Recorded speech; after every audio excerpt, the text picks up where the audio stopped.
Resah merupakan satu perasaan yang normal jika seseorang itu berhadapan dengan satu situasi yang cemas ataupun mungkin dalam sektor kemalangan dan sebagainya. Tapi apabila resah yang melampau keterlaluan berpanjangan sehingga mengganggu fungsi harian seseorang individu itu, pastinya ia perlu diperhalusi. Itu merupakan topik kita pada hari ini, bercerita tentang anxiety disorder ataupun kecelaruan keresahan yang dialami. Pelbagai faktor ataupun perkara-perkara yang berlaku di akhir-akhir ini menjadikan ia bukannya perkara di Malaysia saja, malah ia merupakan satu isu global.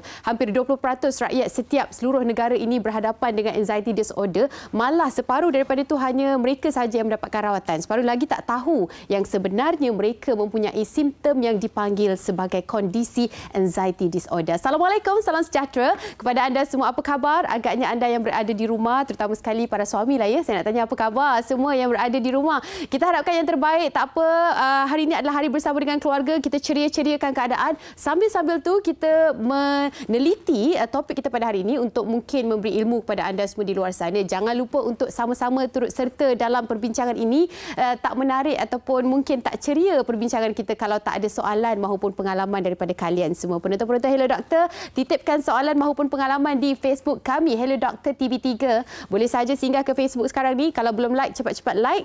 Jangan swipe saja. Kita like, cepat-cepat komen kerana kita akan bincangkan tentang topik ini bersama dengan seorang pakar, dan yang paling best sekali kita akan bawakan seorang yang pernah mengalami situasi ini. Apakah yang dialami, bagaimana cara untuk menguruskan keadaan anxiety ini, semuanya akan dikongsikan dalam sepanjang 1 jam siaran. Okey, jadi kita akan mulakan perbincangan kita dengan nak tanya kepada orang awam di luar sana, pernah tak alami kecelaruan keresahan ataupun anxiety disorder? Jom kita dengarkan apa situasi mereka.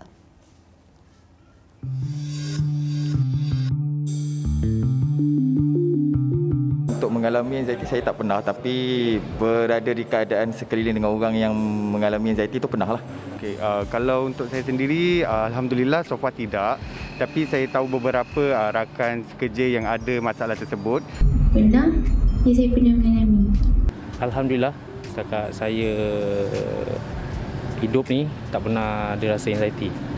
Okey, pengalaman saya pernah sekali tu dengan rakan yang dia ada, saya rasa dia, mungkin dia tak tahu yang dia anxiety, tak bercakap secara normal macam sebelum ni, tapi kita tahu yang sebenarnya dia anxiety lah. Untuk sahabat saya tu rasanya dia ada follow up dengan psikiatris lah. Mentaliti kita meletakkan yang anxiety ataupun panik ni, dia ada masalah berkaitan dengan mental. So kita masyarakat dah judge, oh you ada masalah mental, dan kita jauhkan diri. Itu yang menjadikan masalah masyarakat sekarang. Terlalu menghukum secara cepat benda tu. Sebenarnya ini adalah masalah menyebabkan kesihatan sebenarnya. Yang saya tahu tentang anxiety ialah orang tu akan rasa gelisah, berpeluh tangan dan dia kebas tangan, and then dia akan rasa sesak nafas, and dia akan tiba-tiba rasa menangis lah. Itu yang saya tahu lah tentang anxiety.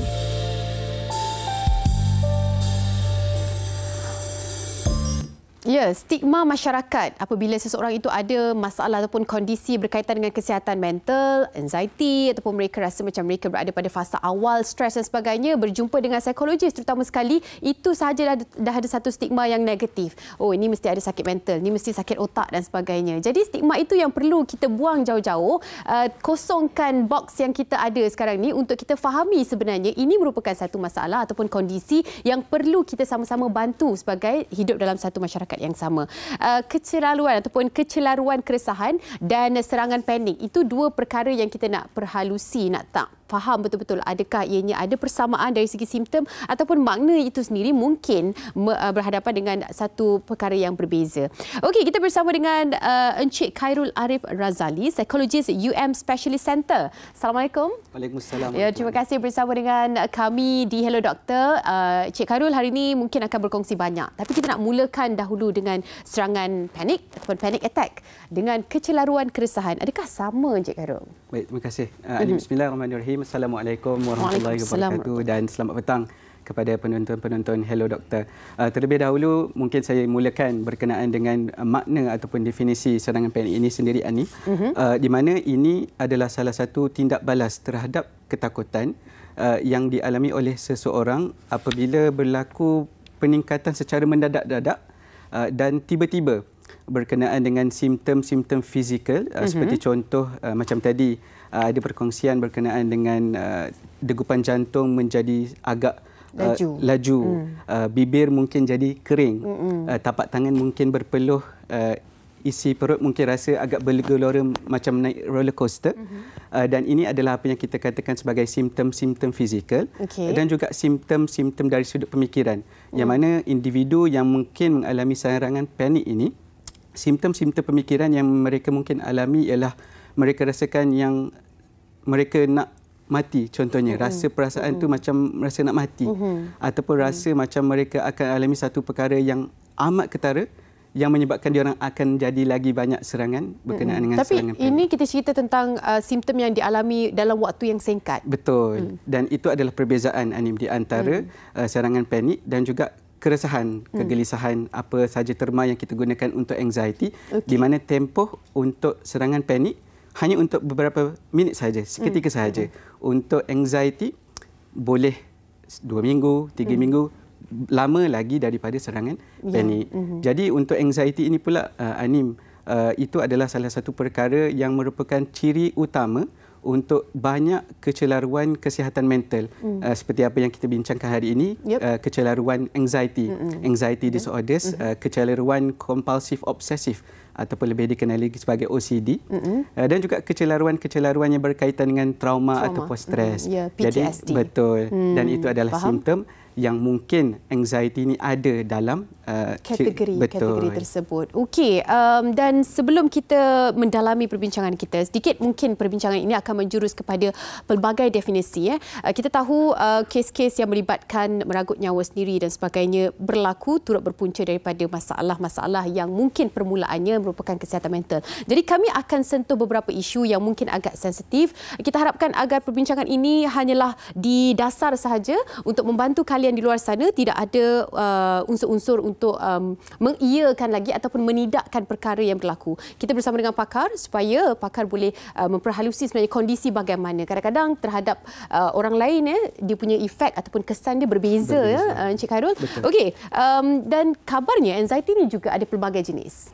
Yang kita perlu fahami, mungkin yang kita tahu satu je anxiety attack, anxiety disorder, kecelaruan keresahan. Rupanya ada pelbagai jenis anxiety. Betul, dan di antara salah satu mungkin beberapa jenis kecelaruan keresahan yang saya boleh kongsikan, yang pertama ialah dari sudut keresahan spesifik ataupun fobia yang tertentu kepada objek ataupun situasi. Mungkin ramai dalam kalangan kita yang mungkin takut dengan haiwan-haiwan yang tertentu ataupun mungkin objek-objek yang tertentu. Seperti contoh mungkin ada dalam kalangan kita yang agak takut dengan jarum. Maka dari situ itu apa yang kita katakan spesifik fobia. Fobia yang khusus kepada satu objek ataupun satu situasi yang akan bagi keresahan, kegelisahan yang agak ketara dan tinggi. Itu yang pertama. Yang kedua, apabila kita bercakap tentang serangan panik ini sendiri, ianya adalah salah satu komponen utama untuk satu kecelaruan yang dipanggil sebagai kecelaruan panik ataupun panic disorder, di mana serangan panik ini ialah satu komponen yang nombor satu.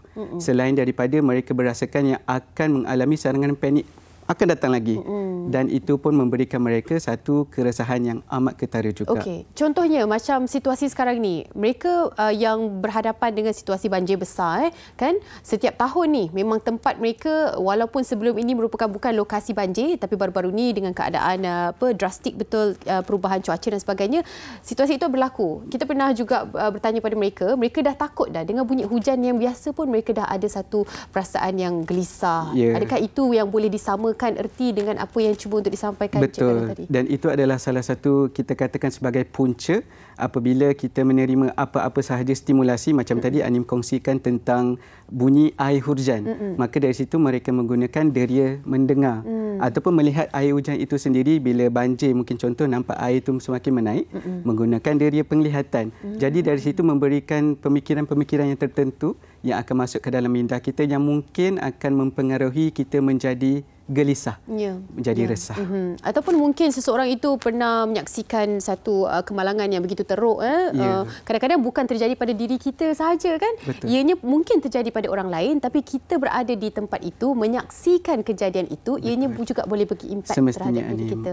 Okey, antara yang lain mungkin kalau anda jangan lupa untuk titipkan soalan kita di Facebook supaya ramai yang akan berkongsi golongan-golongan yang mungkin berisiko berhadapan dengan situasi ini? Sebab satu situasi terjadi kepada 5 orang contohnya, orang lain mungkin relate dengan respon terhadap situasi ini berbeza dengan yang seorang yang mungkin ada kecelaruan keresahan yang mungkin berlaku. Betul, dan mungkin pengalaman sekiranya mereka pernah mengalami situasi yang lebih kurang sama dan cara untuk mereka menghadapi situasi tersebut menyebabkan mereka mengalami satu keresahan yang agak tinggi, mungkin itu pun boleh mendorong mereka untuk mengalami keresahan yang lebih ketara berbanding dengan orang lain. Mungkin sejarah keluarga juga, Anim. Mungkin ada dalam kalangan ahli keluarga mereka ataupun sanak saudara mereka yang mempunyai sejarah masalah kecelaruan kesihatan mental ini, maka kebarangkalian untuk mereka menghadapi keresahan ini juga agak tinggi. Dan semestinya mungkin kalau kita nak tengok jadi dari segi jantina, berdasarkan kajian wanita lebih cenderung untuk mempunyai kecelaruan anxiety terutamanya. Dari sudut mereka mempunyai satu ciri yang di mana mereka lebih kepada internalize, iaitu masalah-masalah ataupun perkara-perkara yang berlaku dalam persekitaran mereka lebih banyak pemikiran yang berlaku berbanding dengan lelaki. Kalau lelaki mereka lebih meluahkan dari sudut luaran. Betul. Jadi itu adalah salah satu faktor yang mungkin mendorong wanita ini untuk mengalami kecelaruan kesihatan mental. Betul. Apatah lagi kadang-kadang kita orang perempuan kan dah tidur pun otak tak shut lagi kan. Masih lagi running berfikir dan sebagainya. Tak terkejut apabila Encik Khairul kongsikan statistik sebenarnya wanita lebih ramai cenderung untuk mengalami situasi ini. Okey, kita nak bacakan daripada Intan Zurina Abdul Razak, penonton setia kami di Facebook yang juga turut berkongsi di dalam filem sering dipapar mereka yang diserang panik akan diminta hembus nafas ke dalam brown paper bag. Okey, adakah cara ini berkesan? Okey, kalau anda mungkin tak faham lagi dengan soalan ini, nanti kita akan terangkan. Encik Khairul akan memberi penjelasan berkaitan dengan soalan daripada Intan Zurina Abdul Razak. Kita nak rehat seketika, teruskan bersama dengan kami dalam Hello Doktor.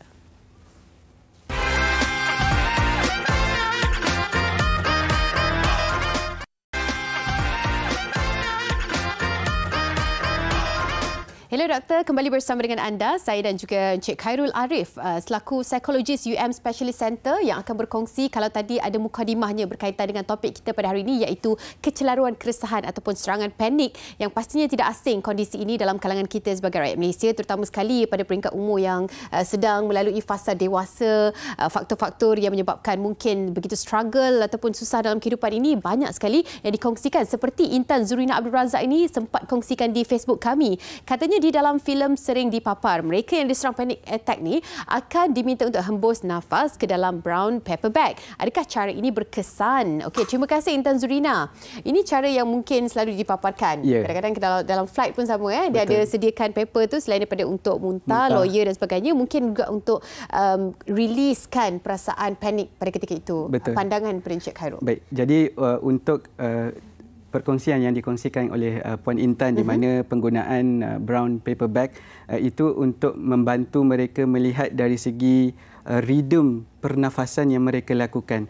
Kerana apabila seperti contoh yang saya kongsikan pada Anim tadi, di mana bila kita mengalami serangan panik ini, kita mungkin degupan jantung itu jadi agak tercungap-cungap, laju jadi membuatkan nafas kita pun jadi lebih pendek. Jadi menggunakan brown paper bag itu mungkin bila melihat kita tercungap-cungap, beg pun akan jadi cepat untuk dia kempis. Kalau kita cuba untuk melihat dan cuba mengawal cara pernafasan, hembuskan secara perlahan-lahan, maka kita pun boleh tengok paper bag itu pun slow je dia. Dari segi visualnya membantu kita. Terus dari sudut psikologinya kita tahu yang sebenarnya kita boleh mengawal pernafasan tu.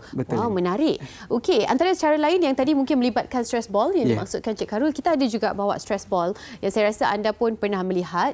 Mungkin Cik Khairul nak kongsikan juga antara alatan. Baik, ini adalah salah satu stimulasi yang kita mungkin boleh gunakan untuk membantu diri kita bagi mengawal pernafasan yang kita lakukan pada ketika itu. Jadi lebih kurang sama seperti brown paper bag tadi. Apabila kita cuba untuk menarik nafas, kita akan cuba untuk menggenggam stress ball yang saya tengah buat sekarang ini juga. Dan apabila kita menarik nafas, maafkan saya tadi, kita menarik nafas, kita menggenggam stress ball ini. Dan apabila kita menghembuskan nafas, kita boleh lepaskan juga. Okey. Selain daripada itu, kita nak juga raikan seorang pemanggil. Belum sempat kita buka talian, tapi tadi mungkin dah tertera kaca TV nombor yang anda boleh hubungi. Bersama dengan Puan Zaleha dari Mersing kabarnya. Hello, Assalamualaikum. Waalaikumsalam. Ya, Puan Zaleha. Saya nak tanya tentang anak saya. Dia mungkin serangan panik ke apa dia? Kalau bila kita nak suruh dia buat apa-apa, jumpa dengan orang ke, tangan dia jadi menggigil gitu. Okey. Gigil, lepas tu macam mana cara nak hilangkan macam itulah. Dah berapa tak lama? Tahu nak buat macam mana. Dah berapa lama Puan Zaleha nampak perubahan ini berlaku terhadap anak Puan? Dalam tahun lepas lah agaknya. Dalam 4-5 bulan lepas lah agaknya. Okey, anak Puan umur berapa Puan? 20. Dia dekat IPT. Jadi dia nak buat kerja tu kalau nak jumpa mensyarah ke apa terus gigil gitu. Okey, baik. Saya kira Encik Khairul pun faham situasi ini. Puan Zaleha, mungkin boleh dengarkan pandangan psikologis kita. Terima kasih banyak. Okey, sama. Assalamualaikum. Waalaikumsalam. Itu dia. Baru beberapa bulan dapat nampak perubahan terhadap anaknya. Mungkin Encik Khairul ada komen? Ya, jadi mungkin salah satu simptom yang dikongsikan oleh Puan Zaleha tadi Anim, mungkin anak dia mengalami, itu salah satu simptom. Semestinya lebih banyak pemeriksaan yang perlu dilakukan untuk menerima diagnosis ini. Cuma berdasarkan perkongsian Puan Zaleha tadi, berkemungkinan besar anak dia mengalami satu kecelaruan, anxiety juga, yang dipanggil sebagai kecelaruan sosial ataupun social phobia ataupun social anxiety disorder, di mana apabila melibatkan interaksi dan juga komunikasi di antara orang luar memberikan satu tahap keresahan, kegelisahan yang agak tinggi.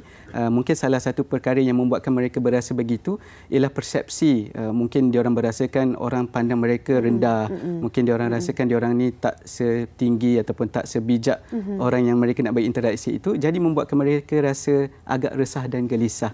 Itu salah satu perkara ataupun kemungkinanlah anak Puan Zaleha yang dialami. Walau bagaimanapun, mungkin konsultasi yang paling tepat perlulah dibawa kepada mereka yang lebih bakal untuk berdepan kan, untuk mengetahui apa lagi kondisi yang dialami oleh anak Puan Zaleha. Okey, kenapa perkara ini boleh berlaku terhadap individu? Contohnya macam Puan Zaleha kongsikan, ianya berlaku pada pertengahan usia, Encik Khairul. Kan kadang-kadang kita tak, kalau nak cerita tentang side biologicalnya, mungkin ianya dah ada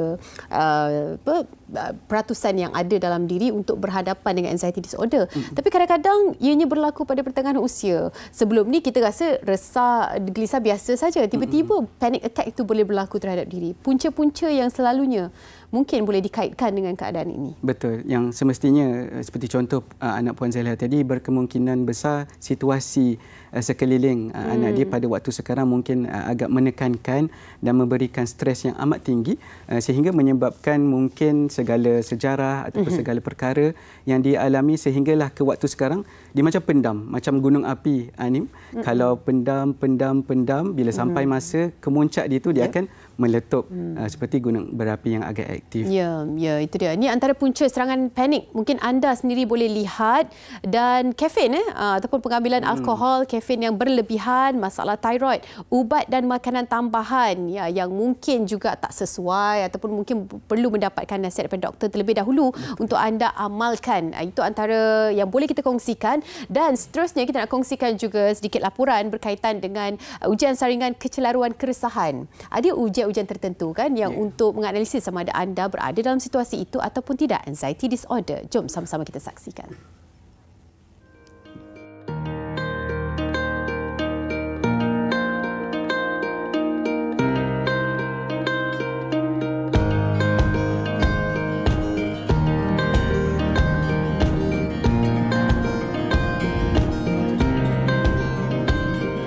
Ujian saringan kesihatan mental ni adalah ujian yang kita lakukanlah untuk mengenal pasti keadaan ataupun tahap kesihatan mental seseorang. Cik, saya nak minta Encik isi borang ni untuk kita lihat bagaimana tahap kesihatan mental Encik lah. Dan di Malaysia ujian saringan yang selalu digunakan, yang sering digunakan adalah DAS, iaitu Depression, Anxiety, Stress Scale, dan juga PHQ-9 ataupun GAD-7.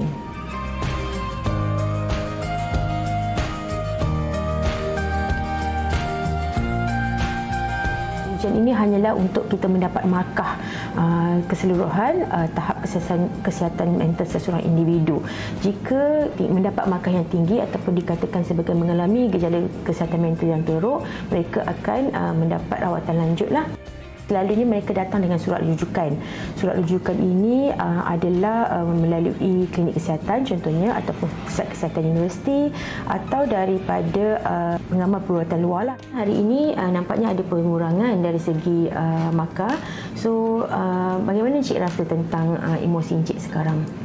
Ada lebih okey sikit. Okay. Mereka akan dilihat oleh doktor kita di sini mengikut keutamaan. Contohnya mereka mengalami krisis, mengalami keadaan kecelaruan emosi yang berat dan teruk seperti depression, kemurungan, ataupun juga mereka yang mempunyai kecenderungan untuk mencederakan diri sendiri ataupun orang lain.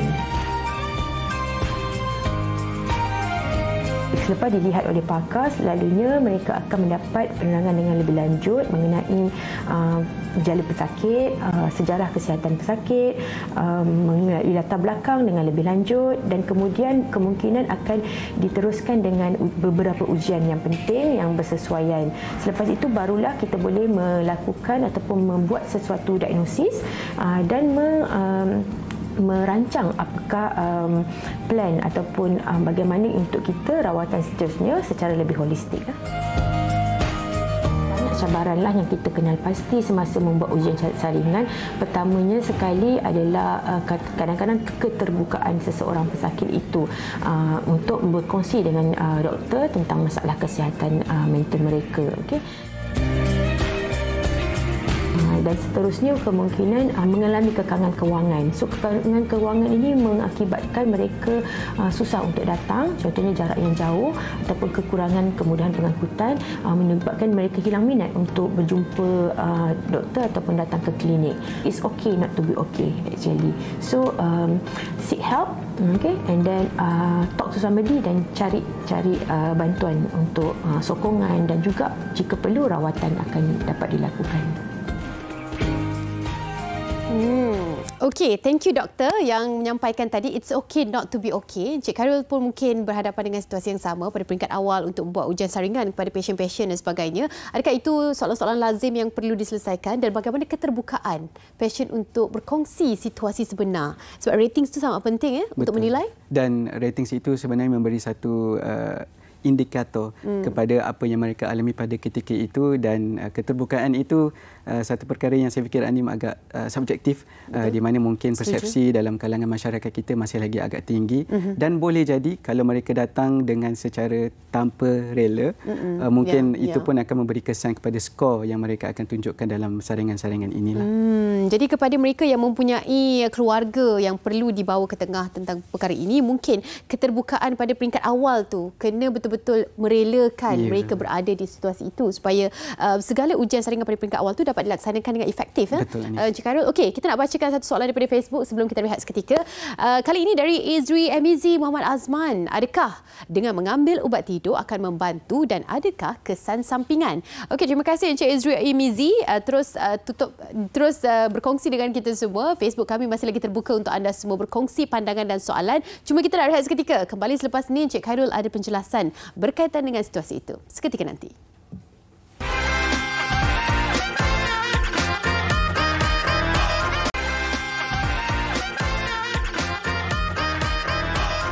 Masih lagi bersama dengan kami dalam Hello Doktor dengan topik yang kita bawakan, kecelaruan keresahan ataupun sekali lagi dengan serangan panik, yang kedua-duanya merupakan antara perkara yang perlu kita perhalusi bagaimana simptom ataupun cara merawat pendekatan yang terbaik untuk kita berada dalam situasi itu.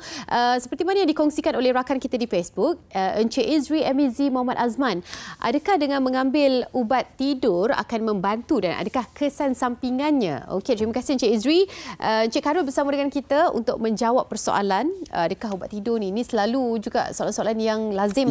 Ubat tidur ambil supaya tenang, supaya terus tidak memikirkan ataupun tidak berlarutan masalah itu. Dan itu adalah untuk memberikan mereka penenganan supaya mereka boleh untuk berehat seketika.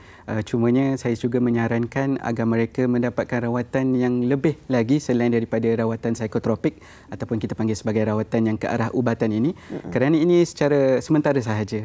Kesan sampingan pun mungkin ada, di mana mungkin dari sudut berat badan contohnya, dan juga mungkin dari segi pemakanan, yang mana obat ini boleh memainkan peranan kepada berat badan dan juga pemakanan yang mereka ada. Okey, sebab yang kita risau sekarang ini semuanya boleh dapat secara online, walaupun tak dapat nasihat daripada doktor, preskripsi daripada doktor. sangat mudah untuk dapat. Itu yang perlu kita ingatkan kepada anda di luar sana. Baiklah, bukan sahaja saya bersama dengan Cik Khairul, kita juga ada seorang individu yang nak berkongsi. Terima kasih banyak-banyak kita ucapkan kepada Puan Rosidah Yusof. Assalamualaikum. Assalamualaikum. Puan Rosidah bersama dengan kita hari ini nak berkongsi situasi yang dialami. Puan Rosidah, terlebih dahulu kita nak faham kan pelbagai kondisi yang dikongsikan. Macam mana tadi rakan-rakan kita di Facebook pun macam-macam kongsikan situasi mereka. Bagaimana pula yang dialami oleh Puan Rosidah sendiri? Okay, Assalamualaikum. Bismillahirrahmanirrahim kepada Hanim dan Doktor dan penonton di rumah. Terima kasih kerana memberi peluang lah untuk saya berkongsi berkenaan dengan pengalaman dapat penyakit ni kan. Pengalaman sendiri saya pun tak tahu saya ada penyakit ni. Dia kena pada saya start 2013. Dah lama lah kan. Lama juga tu. Dia kena saya pada pukul 2 pagi. Masa tu saya masih ingat lagi sebab first time dalam hidup saya kan. Saya kerja, saya PJJ dengan husband. So anak 3 orang bersama saya. Dan hari tu adalah Jumaat, esok yang Sabtu malam lah kan. Hari cuti lah keesokannya. Hari cuti lah. So sebab saya bekerja, so hari lain saya tak sempat lah nak kemas rumah ke apa kan. So kita kerja pagi, balik petang, malam. Lepas tu dengan anak-anak lagi. So bila husband saya balik weekend, so saya nak kemas rumah lah kan. So saya macam tu. So saya kira stay up sekejap lah. So saya kemas rumah. Dalam pukul 2 pagi, saya nak solat isyak tau. Lepas tu dah siap pakai telekos, so nak angkat takbir, tiba dia rasa tangan kaki sejuk tau. Dia sejuk dulu. Dia akan datang. Yelah, kita dah rasa dia punya bunga-bunga tapi kita tak tahu kan itu adalah serangan panik sebab first time. Saya memang ada rasa penat. Penat tu biasalah kita kerja si rumah, kerja office, anak semua kan. Lepas tu masa saya nak kat takbir tu, dia jadi kita rasa sejuk, kita tangan dia rasa macam ada sesuatu tau. Lepas tu saya jadi start berdebar. Saya rasa macam sayu, adakah aku nak mati? Dia tu tangkap macam tu tau. Macam mana yang kita macam doktor beritahu tadi kan. Lepas tu jadi cramp. Saya pun terus duduk. Saya kata, ya Allah, kalau aku meninggal masa ni. Macam redha masa sebab kita memang rasa nak mati. Yalah, sebab kita tak pernah alami situasi tu. Saya kata, apakah penyakit macam ni kan. Lepas tu bila saya kena, dia ambil masa dalam 15 minit juga. Lepas tu suami saya dah tidur, dia penat kan travel dari Johor ke KL. So dia cikgu mengajar setelah petang. So dia sampai dalam 12.30 malam. So saya kena dalam pukul 2. So saya masa kena tu saya tak boleh bergerak, dia cramp. Tak boleh menjerit pun, tak boleh bercakap. Tak boleh, pun, kita rasa macam kaku terus. Saya rasa macam walaupun saya rasa kondisi tu macam orang kencing manis kena hypo. Dia macam rasa walaupun saya tak ada kencing manis tapi orang hypo selalu ceritakan dia macam mana saya macam tu. Macam itulah dia rasa macam betul-betul nak mati. Lepas tu kan saya terus duduk, tak boleh gerak, tak boleh bercakap, berkeluh. Lepas tu saya tarik nafas, saya macam panas, saya terlalu sejuk. Lepas tu saya merangkak kat suami, kejut dia ambilkan saya panas. Saya terlalu sejuk macam tu. Itu detik permulaan kondisi yang dialami oleh Puan Rosidah. Cik Khairul, adakah itu simptom yang selalunya dialami oleh mereka pertama kali mendapat anxiety disorder? Ya, dan lebih-lebih lagi seandainya ialah serangan panik dan mungkin boleh jadi itu adalah kecelaruan panik, panic disorder. Okey, itu kondisinya. Kalau anda mungkin pernah mengalami situasi itu, kongsikan bersama dengan kami di Facebook. Sambil-sambil tu kita dengarkan ada seorang selebriti, Fizi Ali nak bertanya. Apa pertanyaan? Jom sama-sama kita dengarkan daripada Fizi Ali. Okey doktor, saya ada satu soalan untuk doktor. Kalaulah seseorang tu tiba-tiba diserang anxiety, lagi-lagi ketika memandu, macam mana Sebab orang kata waktu memandu, anxiety kan boleh membahayakan diri sendiri dan juga orang lain. Macam mana doktor? Betul, saya setuju. Kalau mungkin situasi ini dialami di rumah dan sebagainya macam dikongsikan Puan Rosidah, adalah juga mungkin orang yang boleh dikejut, yang boleh dibantu, telefon yang boleh dicapai, tapi tengah memandu ni satu perkara yang agak risau boleh menyebabkan kemalangan dan sebagainya. Dan satu perkara semestinya bila melakukan satu aktiviti yang merumitkan di mana semua deria perlu berada dalam situasi yang alert untuk memastikan kita berada di dalam keselamatan di atas jalan raya, Anim. Maka apa yang kita boleh lakukan ialah untuk bermonolog dengan diri sendiri supaya kita boleh cuba untuk manage apa yang kita sedang alami pada ketika itu. Jadi mungkin semudah aku sedang berasa gelisah. Apa sebenarnya yang membuatkan aku rasa gelisah? Jadi bermonolog dengan diri sendiri boleh jadi membantu kita untuk kekal di masa ketika itu macam affirmation. Betul. Lebih-lebih lagi kita sedang memandu kan, supaya waktu tu kita boleh beritahu aku sedang pandu kereta ni agak membahayakan. Jadi walaupun sedang berasa gelisah, sekurang-kurangnya aku bagi perhatian yang aku sedang berasa resah. Dan affirmation ni ataupun bermonolog dengan diri sendiri ni, dia tidak boleh berlaku dengan kalau kita tak praktis. Saya kira walaupun kita tak berada dalam situasi cemas tu, kita sentiasa kena memahami badan kita dengan bermonolog, dengan berkomunikasi dengan badan kita sendiri. Puan Rosida mungkin nak kongsikan juga antara yang paling diingati selain daripada perkara yang pertama mencetuskan situasi ini, ada tak keadaan-keadaan lain yang bila panic attack itu menyerang berada dalam luar kawalan? Ada. So, saya bekerja. Saya pernah kena dekat office. Bayangkan office tingkat 40 kan. Masa kena tu saya nak kat office sebab penyakit macam ni kita jarang nak kongsi dengan orang. Sebab orang kongsi kat, saya nak mati, saya nak menjerit. Kawan saya tengok, okey je. So masa bila kena benda tu, saya jadi takut sangat. Saya takut saya tiba histeria, hilang gila ke tu kan. So kena kat office. Ada time saya nak kena dalam LRT. Bayangkan, tengah pack LRT tu saya jadi start sejuk di tangan, sesak nafas. Apa yang trigger situasi tu berlaku terhadap diri Puan Rosida? Dia trigger masa tu saya tak tahu lagi. Selepas dah hampir almost 10 tahun ni saya dah belajar diri sendiri semua, saya tahulah trigger tu pemakanan kita punya hormon, kita terlalu penat, bila kita fikir, contoh kita berfikir emosi kita dia menggunakan tenaga. Betul. Mungkin kita terlalu penat, mungkin dari nutrient deficiency, kita tak tahu, badan kita tak pernah buat check up semua kan. So benda-benda semua dia akan trigger tau, sebab once kita kena anxiety, kita punya badan dia haywire, dia tak macam orang normal. So kita tak tahu pun benda tu kan, kita just kena luaran dia nampak okey. Nampak okey kan. So macam itulah. Maknanya lifestyle ataupun gaya hidup, pemakanan dan sebagainya juga antara faktor yang boleh menyumbang kepada keadaan ini. Kita mendedahkan, ibarat kita buka peluang kepada anxiety disorder ni boleh attack kita. Okey, kita nak raikan soalan dari Facebook sebelum kita nak rehat seketika. Lemet Pisang, nama Lemet Pisang. Saya masuk tahun keempat, masih makan ubat dan ada perubahan sedikit demi sedikit. Masalah yang masih dihadapi sekarang adalah ketika drive jarak jauh dan sesak, berada di kalangan orang ramai seperti berjemaah di tempat solat, aktiviti orang ramai seperti majlis kahwin dan sebagainya, stigma orang ramai yang mengatakan kita pura-pura, pemalas, lemah semangat, menyukarkan kita untuk pulih akibat suara-suara negatif berbanding sokongan positif kepada pesakit. Saya tidak tahu nama anda sebenar siapa, tapi Encik Lemet Pisang, terima kasih banyak-banyak di atas soalan ini. Kita akan perhalusi stigma ini. Stigma ini sememangnya antara yang perlu kita dapatkan pandangan daripada pakar. Seketika nanti hanya di Hello Doktor. Jangan ke mana-mana.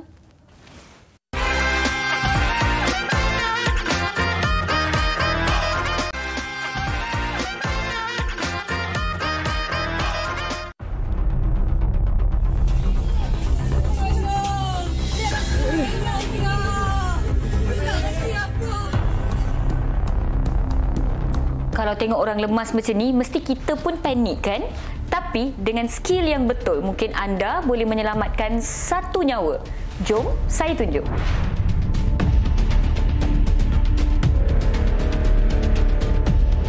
Apabila mangsa telah sampai ke pinggiran, perkara pertama yang anda perlu buat adalah periksa keadaan mangsa. Jika mangsa tidak mempunyai nadi, mulakan resusitasi CPR dengan segera. Yang pertama, anda akan menggunakan belakang tapak tangan ini untuk menekan dada mangsa. Lagi satu tapak tangan di belakang dan kita lock. Tangan ini kita akan letakkan di tengah-tengah dada mangsa. Kita akan letakkan belakang tapak tangan dan ini adalah posisi yang kita nak buat CPR. Kita bukannya menggerakkan tangan untuk membuat CPR, kita menggerakkan badan turun ke bawah. Jadi kita akan menghenjakkan bahu turun ke bawah untuk memberi tekanan, menekan dada mangsa sekurang-kurangnya 2 inci ataupun 1/3 daripada ketebalan dada mangsa. Untuk pemberian bantuan pernafasan sebaik-baiknya diberikan oleh orang kedua. Tetapi jika anda seorang, maka anda sendirilah yang akan memberikan bantuan ini. Angkat leher mangsa sedikit dengan jari anda mengampu di bahagian dagu pesakit dan juga pipi pesakit. Berikan tiupan ke dalam mulut mangsa 2 kali. Berikan bantuan tekanan dada 30 kali diikuti dengan bantuan pernafasan 2 kali. Ulangi kitaran ini selama 5 kali dan kemudian barulah anda akan memeriksa nadi sama ada mangsa dah mula ada nadi ataupun tidak. Jangan berhenti CPR di tengah-tengah kitaran ini semata-mata untuk periksa nadi. Jika mangsa mempunyai nadi, bernafas cuma tidak sedar, kejutkan mangsa dengan kaedah memanggil, menepuk dan menyedarkan mangsa. Lap mangsa untuk menaikkan suhu sebab biasanya bila mangsa lemas, suhu badan akan jatuh terlampau banyak. Kita kenali sebagai hypothermia. Yang paling penting, jika tiada nadi yang sering berlaku dalam mangsa lemas, jika tiada nadi, mulakan bantuan CPR dengan segera.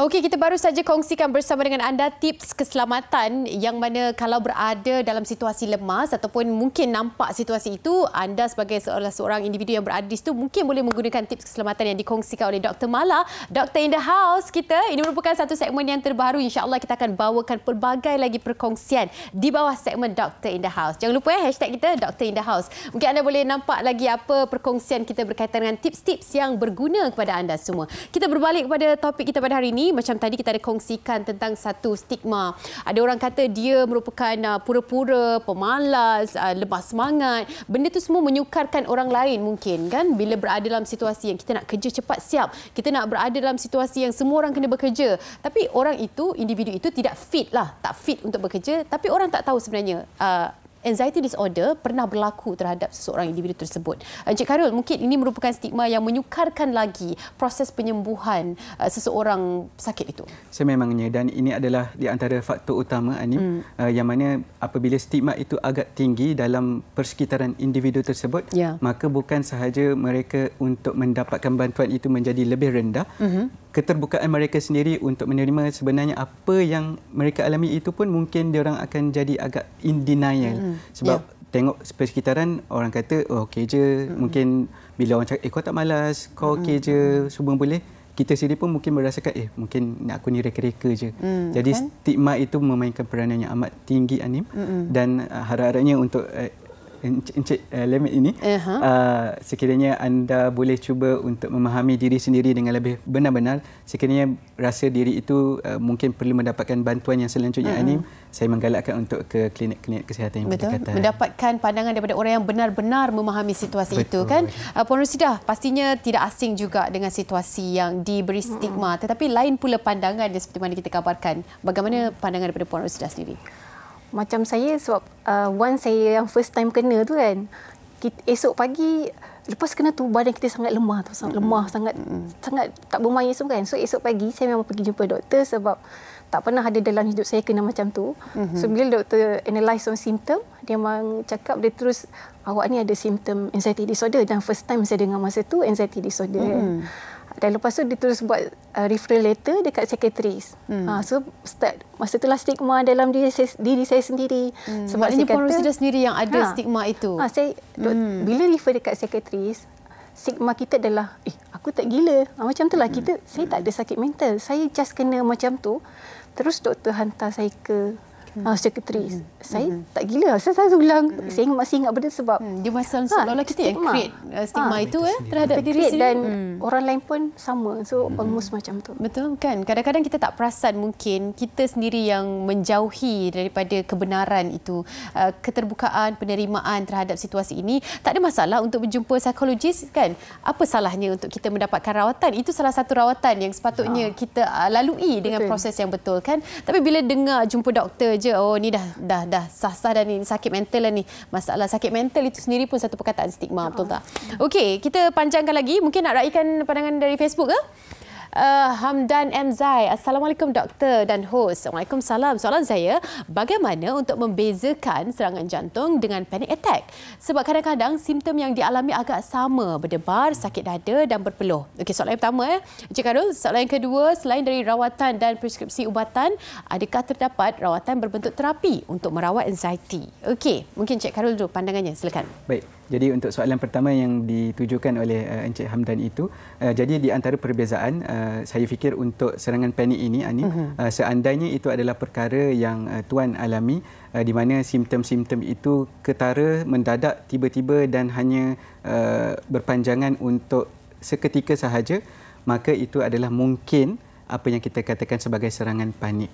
Untuk serangan jantung itu mungkin dari segi pemeriksaan kesihatan, seandainya Cik Hamdan berasakan yang mungkin ada masalah kesihatan jantung, boleh jadi itu pun adalah satu perkara yang perlu diambil kira lah. Betul. Jadi untuk soalan yang kedua, berkaitan dengan rawatan berbentuk terapi, satu perkara yang saya sendiri seringkali lakukan untuk pesakit-pesakit kecelaruan kesihatan mental ini Anim, untuk anxiety dipanggil sebagai terapi kognitif tingkah laku ataupun kognitif behavior therapy dalam bahasa Inggeris.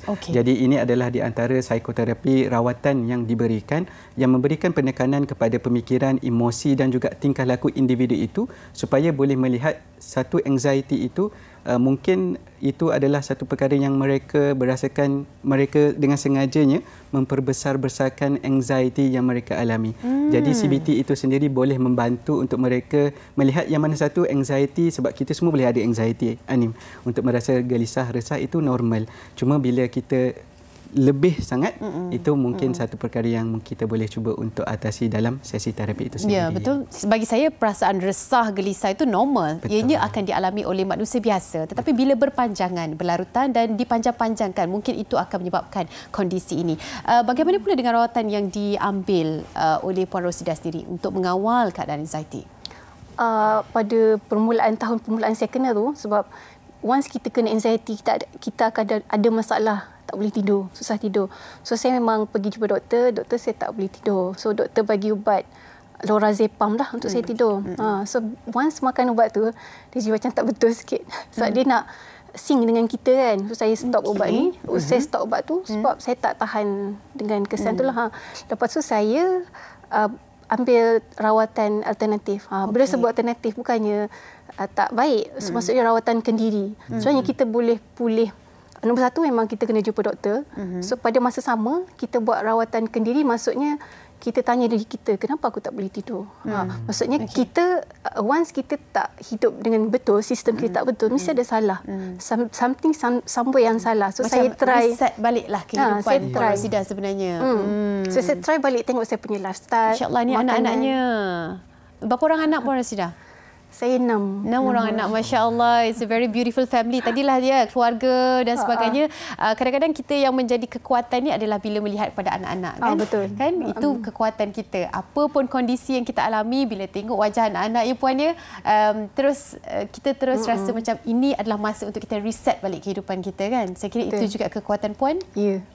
Masya Allah. Okey, mungkin nak sampaikan sedikit daripada hati Puan sendiri kepada anak-anak ataupun keluarga yang sentiasa menjadi support system lah. Support system saya kira satu perkara yang sangat penting untuk kita pulih dari sudut segalanya, mental dan fizikal. Untuk keluarga dan semua penonton sebenarnya untuk berubah, sebenarnya once kita kena anxiety ke apa-apa penyakit, so dalam soal ni anxiety mesti ada something yang tak kena kita buat. So stop blaming others. Salahkan orang, salahkan sesuatu, salahkan bos kerja, pasangan, keluarga.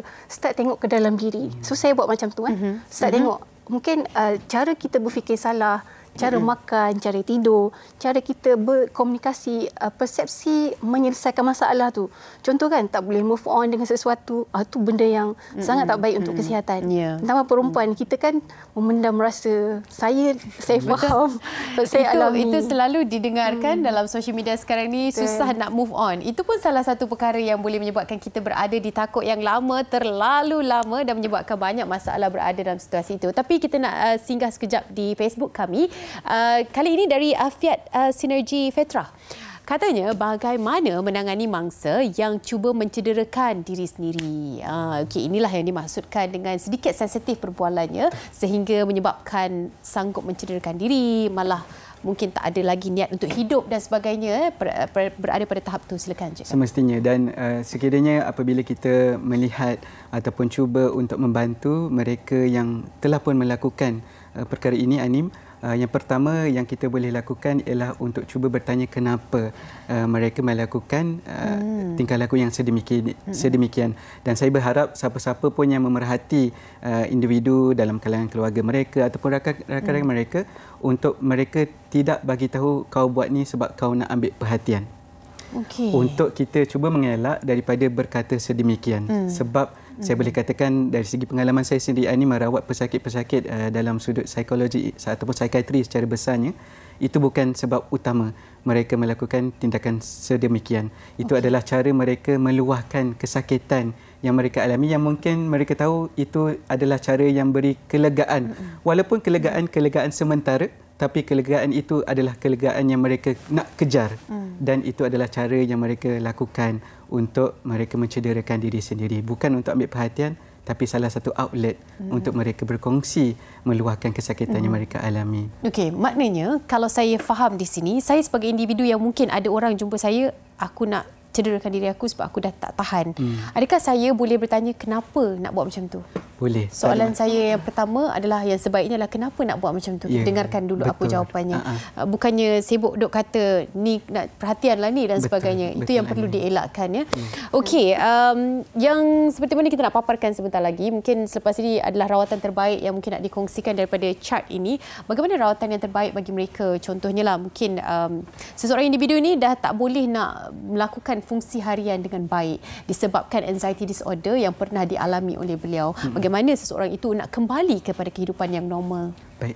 Jadi seperti yang saya kongsikan secara selingan tadi, kegelisahan, keresahan itu adalah sebahagian daripada kehidupan kita Anim. Dan apabila kita melihat kepada satu undang-undang yang dipanggil sebagai Yerkes-Dodson Law ini, di mana di x-axis di sebelah kanan bawah iaitu apa yang kita panggil sebagai tekanan, dan di sebelah atas y-axis itu dipanggil sebagai prestasi, maka apabila kita mempunyai tekanan yang rendah, ia juga boleh mengakibatkan prestasi dari segi apa yang kita sedang lakukan itu mungkin agak rendah juga. Dan apabila kita mempunyai satu tahap tekanan yang kita panggil sebagai tekanan yang optimum, maka prestasi yang kita akan ada untuk situasi tersebut boleh dikatakan sebagai prestasi yang agak baik. Dan semestinya apabila tekanan itu tinggi, maka prestasi yang kita akan lakukan untuk satu aktiviti itu pun akan memberikan satu tahap kejejasan apa yang kita lakukan. Maksudnya stres, anxiety, apa yang kita alami itu adalah normal dan biasa. Untuk kita tahu, untuk kita lihat takat mana stres yang kita ada ini boleh bantu untuk kita lakukan sesuatu perkara itu dengan lebih berkesan. Sebab tidak dapat dinafikan, mereka yang mempunyai keadaan anxiety disorder ni, mereka actually adalah orang yang perform dekat tempat kerja. Betul. Kan? Okey, nasihat daripada Cik Khairul dan juga Puan Rosidah kepada mereka di luar sana. Sama-sama kita menjaga kesihatan mental kita. Secara ringkasnya daripada Cik Khairul, silakan. Semestinya. Dan terima kasih sekali lagi saya ucapkan kepada Hello Doktor di atas exposure yang diberikan kepada kesihatan mental, terutamanya kepada kecelaruan anxiety ini. Dan saya berharap jika anda di luar sana berasakan bahawa anda mengalami simptom-simptom yang telah pun dikongsikan, maka saya berharap pertama terlebih dahulu untuk melakukan refleksi terhadap diri sendiri, untuk berdamai dan boleh untuk mendapatkan rawatan yang sewajarnya supaya anda boleh untuk dibantu. Seperti kesihatan fizikal, kesihatan mental juga boleh untuk dirawat. Dan itu adalah satu alternatif yang berkesan yang tuan-tuan dan puan-puan boleh cuba untuk dapatkan. Baik, daripada Puan Rosidah pula bagaimana? Untuk saya sebagai yang pernah mengalami sebagai pesakit, untuk siapa yang ada rasa lain daripada manusia normal, cepat-cepat dapatkan rawatan. Sebab once kena penyakit ni, saya boleh kata kita dah second hand. Kita tak dapat balik kepada diri kita original dulu. Sebab dia terlalu sensitif, banyak trigger. Macam saya sendiri, saya ada trigger saya. So untuk hidup saya normal, saya kena off saya punya trigger tu. So kalau kira saya tak boleh bercakap kat depan ni, nak pingsan. Tapi sebab saya dah remove trigger, dah baiki diri. Tahu badan sendirilah kan. Kita kenal diri kita sendiri dan kita improve, kita rawat. Jangan biarkan lama-lama benda tu sebab dia akan merosakkan. Sebab sebenarnya penyakit ni kata anxiety disorder lah mental, tapi bukan, dia akan efek fizikal juga. Sebenarnya kan, kondisi yang berbeza. Okey, terima kasih diucapkan Puan Rosidah Yusof dan juga Cik Khairul Arif Razali, psikologis Specialist Center, berkongsi dengan kita. Dan terima kasih kepada anda semua di luar sana, penonton-penonton Hello Doktor yang tak berhenti berkongsi respon dan juga pengalaman maupun pertanyaan di Facebook kami Hello Doktor TV3. Teruskan bersama dengan kami pada minggu hadapan. Kita akan bawakan topik yang berbeza. Pastinya jaga diri dan kita harapkan agar sama-sama kita sayang menyayangi untuk kesihatan mental kita. Assalamualaikum, salam sejahtera, jaga diri.